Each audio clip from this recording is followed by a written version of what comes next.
The Forest of Echoes. The whispering silence.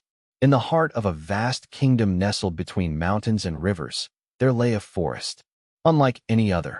It was called the Forest of Echoes, not because of sound, but because of silence.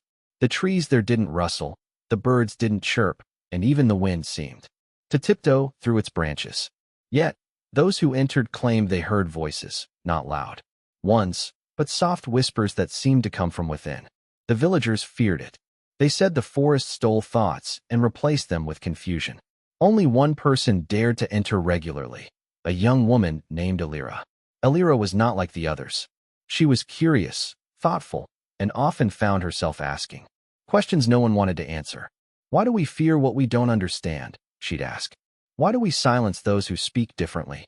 Her father, a carpenter, worried for her. Elira, he'd say, questions are like fire. They can warm or burn. Be careful how you use them. But Elira believed questions were seeds, and the Forest of Echoes was fertile ground.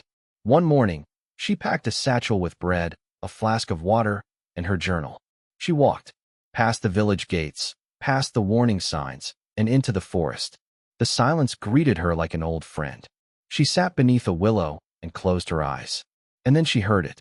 A whisper, not from the trees, but from her own heart. Why do you seek truth? She opened her eyes. No one was there. She wrote the question down. Then another whisper came. What will you do with it? She wrote that too. Hours passed. The forest didn't speak in words, but in questions. And Elira listened. When she returned to the village, she was changed, not in appearance, but in presence. She spoke less, but when she did, people listened. She began helping others hear their own questions. She'd sit with the baker who feared his bread wasn't good enough. With the teacher who worried she'd failed her students. With the mayor who wondered if he'd lost the people's trust. She didn't give answers. She gave space. And slowly, the village changed. People began visiting the forest, not to conquer it, but to listen. The Forest of Echoes became a place of reflection, healing, and growth. And Elira became its guardian, not by title, but by trust. Years later, when she was old and gray, a child asked her, "What did the forest teach you?" She smiled and said, "That silence isn't empty. It's full of answers waiting to be heard." Moral: true change begins when we listen deeply, to others and to ourselves.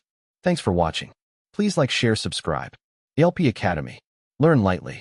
Grow deeply.